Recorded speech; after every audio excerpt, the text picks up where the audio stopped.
একটি কবরস্থানের পাশ দিয়ে যাওয়ার সময় হাতেম তাই দেখতে পেল অনেক মানুষ একটি কবরকে কেন্দ্র করে ভিড় করে দাঁড়িয়ে আছে এবং মৃতদেহ তখন কবরের পাশে পড়ে আছে। ফলে হাতেম তাই তাদের জিজ্ঞাসা করল, কি ব্যাপার, আপনারা দাঁড়িয়ে আছেন কেন? তখন তারা বলল, এদেশে নিয়ম হলো স্বামী মারা গেলে স্ত্রীকে এবং স্ত্রী মারা গেলে স্বামীকে মৃতদেহের সঙ্গে কবরে যেতে হয়। এখন একজন স্ত্রীলোক মারা গেছে, কিন্তু তার স্বামী তার সঙ্গে কবরে যেতে চাইছে না। তাই এত শোরগোল। তাদের কথা শুনে হাতেম তাই বিস্মিত হয়ে গেল। ফলে হাতেম তাই বস্তির সর্দারের কাছে গিয়ে জিজ্ঞেস করল, ভাই, তোমাদের দেশে কোন নিয়ম? হাতেম তাইয়ের কথা শুনে সদাগর বলল, আমাদের দেশে সহজে বিয়ে হয় না। পরস্পর প্রেম ভালোবাসা হলে তবেই উভয়ে প্রতিজ্ঞাবদ্ধ হয়ে বিয়ের ব্যবস্থা হয়। মৃত মহিলার স্বামী একজন বিদেশি মুসাফির, ভয়ে ভালোবেসে বিবাহ হয়েছে এবং পরস্পর প্রতিজ্ঞাবদ্ধ, তাই তাকে স্ত্রীর সঙ্গে কবরে যেতে হবে। তখন হাতেম তাই মনে মনে এক বুদ্ধি করে বলল, ঠিক আছে, তোমরা তাকে কবর দাও, তবে একটা ছিদ্র রাখবে যাতে বাতাস প্রবেশ করতে পারে। হাতেমের কথা শুনে তারা রাজি হলো এবং কথা মতো কবরে বাতাস চলাচলের ছিদ্র রেখে মৃত্যুর সঙ্গে জীবিত স্বামীকে কবর দেয়া হলো। অতপর হাতেম তাই এক বাড়িতে মেহমান হিসেবে রয়ে গেল। রাতে সবাই ঘুমিয়ে পড়লে অন্ধকারে হাতেম তাই সেই কবরের কাছে উপস্থিত হলো এবং লোকটাকে কবর থেকে উঠিয়ে কিছু পথ চলার খরচ দিয়ে তাকে সেখান থেকে বিদায় করে দিল।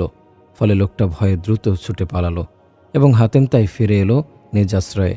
সকালে বাড়িওয়ালার কাছ থেকে বিদায় নিয়ে হাতেম তাই কহিরেদার উদ্দেশ্যে রওনা হয়ে গেল। চলতে চলতে বেশ কিছু দূর যাওয়ার পর পথে পড়ল এক জঙ্গল। হঠাৎ সেই জঙ্গল থেকে সংহার ঢাল নামে এক আজব জানোয়ার তার সামনে এসে উপস্থিত হলো। ফলে হাতেম তাই তাকে হত্যা করে সামনে এগিয়ে দেখতে পেল এক বিরাট শহর। সেখানে লোকজন কেউ নেই, কেবল বাদশাহ কয়েকজন লোক নিয়ে রাজপুরীতে রয়েছে। তখন হাতেম তাই বাদশার কাছে গিয়ে জানতে পারল সেই সংহার ঢেউয়ের জ্বালায় মানুষ সব ভেগে গিয়েছে, কেননা প্রতিদিন ওই জানোয়ার লোক হত্যা করে খেয়ে ফেলে। তখন হাতেম তাই বাদশাকে অভয় দিয়ে বলল, আর ভয় নেই, আমি সেই জানোয়ারকে হত্যা করেছি। হাতেমের মুখে এমন কথা শুনে বাদশাহ খুব খুশি হলো। অতপর হাতেম তাই সেখানে কিছুদিন কাটিয়ে আবার রওনা হয়ে পড়ল। কিছুদিন পথ চলার পর হাতেম তাই পৌঁছালো কোহলিদের নিকটবর্তী একটি শহরে। খবর জিজ্ঞেস করতে লোকেরা সামনে দেখিয়ে দিল এক বিরাট পাহাড়। এই শহর থেকে সেই পাহাড় দেখা যায়। একদিন হাতেম তাই ময়দানে অন্য লোকজনের সঙ্গে বসেছিল। এমন সময় পাহাড় থেকে শব্দ উঠল। কেউ যেন গুরুগম্ভীর সুরে একটা নাম ধরে ডেকে উঠল। একজন যুবক কাছে বসেছিল। শব্দ শুনে চোখটা আসছে বলে পাহাড়ের দিকে ছুটল। আর ওই যুবকের নাম আমির। অন্যান্য লোকেরা তাকে চেষ্টা করে আটকাতে পারল না, কেননা তখন অসম্ভব শক্তি এসে গিয়েছিল আমিরের দেহে। অতপর হাতিম ছুটল আমিরের পেছন পেছন, কিন্তু আমির পাহাড়ের নিচে উপস্থিত হয়ে হঠাৎ গায়েব হয়ে গেল। ফলে হাতেম তাই হতভম্ব হয়ে দাঁড়িয়ে রইল। কিছুক্ষণ পর হাতেম দেখল শহরের সব লোকেরা সেই পাহাড়ে এসে উপস্থিত হলো এবং 2-3 বার নত হয়ে পাহাড়কে সম্মান জানিয়ে আবার ফিরে গেল। বেমালুম সবাই ভুলে গেল আমিরের কথা। অতপর হাতেম তাই লোকদের জিজ্ঞেস করল, ভাই, আমির কোথায় গেল? লোকে বলল, তুমি তো নিজের চোখে দেখতে পেলে, এর বেশি আমরা আর কিছু জানি না। মাঝে মাঝে পাহাড় থেকে নাম ধরে ডাকা হয়, যার নাম ডাকা হয় তাকে যেতে হয়, কেউ তাকে ধরে রাখতে পারে না। এরপর সেই লোকের কি হয় তা আমরা জানি না, আর এটাই এই শহরের নিয়ম হয়ে গিয়েছে। আমরা সবাই জানি একদিন কারো ডাক পড়বে, তাই সম্বন্ধে আমরা কিছু ভাবি না। হাতেম তাই তাদের উত্তরে সন্তুষ্ট হতে পারল না। মনে মনে ভাবল, রহস্যের কিনারা বের করতে হবে, কেননা ডাকের সঙ্গে সঙ্গে লোক কোথায় যায়, কে ডাকে তা না দেখে সে যাবে না। আর বিবি হাসনা বানুর প্রশ্ন তাই ছিল, তাই পরবর্তী ডাকের জন্য অপেক্ষা করতে থাকে হাতেম তাই। এভাবে কেটে যায় প্রায় 6 মাস। এর মধ্যে জামের নামে এক লোকের সঙ্গে হাতেম তাইয়ের খুব ভাব হয়ে যায়। একদিন কথাবার্তা বলছিল, এমন সময় পাহাড় হতে জামের ডাক এলো বলে জাম আসি আসি বলে ছুটল পাহাড় লক্ষ্য করে। তখন হাতেম তাই তার হাত ধরে বলল, বন্ধু, আমাকে ফেলে কোথায় যাচ্ছ? কিন্তু জামের উত্তর না দিয়ে হাতেমের হাত থেকে ছুটে পালালো সেই পাহাড়ের দিকে। পাহাড়ের নিচে ছিল একটা দরজা। জামের সেই দরজা লক্ষ্য করে ঢুকে পড়ল। হাতেম তাই তার পেছনে ছুটল এবং পাহাড়ের ভিতর দিয়ে ছুটতে ছুটতে এক ময়দানে উপস্থিত হয়ে ময়দানের মাঝখানে একটি ছোট সবুজ জায়গা ছিল। জামের সেখানে গিয়ে মাটিতে পড়ে গেল। হাতেম তাই তাকে ওঠাতে গিয়ে দেখতে পেল জামেরের মৃত্যু হয়েছে। কিছুক্ষণ পর হঠাৎ সে স্থানের মাটি ফাঁক হয়ে গেল। জামেরের মৃতদেহ ঢুকে গেল সে সবুজ রঙের জমির ভিতর। এরপর জমি আবার আগের মতো সমান হয়ে গেল। হাতেম ভাবল, এদের মৃত্যু এভাবেই হয়, এসবই খোদার কেরামতি। হাতেম তাই খোদার নিকট শুকরিয়া জানিয়ে ফিরে চলল শহরের দিকে। কিন্তু কোথায় পথ, কোথায় পাহাড়, সমস্ত দিন ঘুরেও পথের সন্ধান পেল না হাতেম। তাই ভাবল যাদের মৃত্যুর সময় হয়েছিল বলে সে চলে গেল, এখন তাকে বুঝি মরতে হচ্ছে। মনে সাহস নিয়ে হাঁটতে থাকে হাতেম। 7 দিন পর হাতেমের সামনে পড়ল এক বিরাট সাগর। তীরে দাঁড়িয়ে পার হওয়ার কথা ভাবে হাতেম তাই। এমন সময় একটি বিস্ময়কর ঘটনা ঘটল। হঠাৎ সেখানে এক মাঝি নৌকা এসে হাজির হলো। তাই প্রভুর নাম নিয়ে হাতেম তাই সেই নৌকায় চড়ে বসল। দেখতে পেল নৌকাতে রয়েছে গরম গরম রুটি ও মাছের কাবাব। কিন্তু বেশ কিছুদিন ভুকা থেকেও হাতেম তাই তা খেল না। ভাবল নিশ্চয় নৌকার মাঝি। এমন সময় একটা মাছ নৌকার পাশে ভেসে উঠল এবং আল্লাহর হুকুমে তার জবান খুলে গেল এবং বলল, ওহে হাতেম তাই, এই খাবার তোমার জন্য রাখা হয়েছে। ফলে হাতেম তাই আল্লাহর দরবারে অশেষ শুকরিয়া জানিয়ে রুটি ও কাবাব দিয়ে ক্ষুধা নিবৃত্ত করল। মাঝির নৌকা ততক্ষণে আপনা আপনি চলতে লাগলো। 3 দিন অবিরাম চলার পর অপর পাড়ে উঠতে লাগলো। তখন হাতেম তাই নৌকা থেকে নেমে পড়ে হাঁটতে আরম্ভ করল। 7 দিন চলার পর সামনে পড়ল একটা পাহাড়, আর সেই পাহাড়ের পাথর দিয়ে রক্ত বের হচ্ছে। ব্যাপার দেখে হাতেম তাই চিন্তিত হয়ে উঠল। ফলে সে পাহাড়ের উপর উঠে হাতেম তাই আরও অবাক হয়ে গেল, কারণ পাহাড়ের উপর তা ছিল সমতল, আর সেখানকার গাছপালা জমি বোধ হলো সবই ছিল লাল রঙের। অবাক হলেও হাতেম তাই তখনও সব দিকে খেয়াল করার সময় এগিয়ে যেতে লাগলো। কিছুদিন চলার পর হাতেম তাই সামনে পড়ল এক সাগর। এর পানি ছিল রক্তের মতো লাল। সাগর পার হওয়ার পর চিন্তিত হয়ে পড়ল হাতেম তাই, কারণ নৌকা পার হওয়ার কোনো ব্যবস্থা নেই। তাই উপায়হীন হয়ে সাগরের তীর ধরে হাঁটতে থাকে হাতেম তাই। এভাবে চলে যায় বেশ কয়েকদিন, কিন্তু সাহস পায় না হাতেম। একসময় ঠিক দেখতে পেল একটা মাঝিহীন নৌকা এগিয়ে আসছে। ফলে হাতেম তাই তিনি দাঁড়ালো। নৌকাটা হাতেম তাই যেখানে দাঁড়িয়েছিল সেখানেই থেমে পড়ল।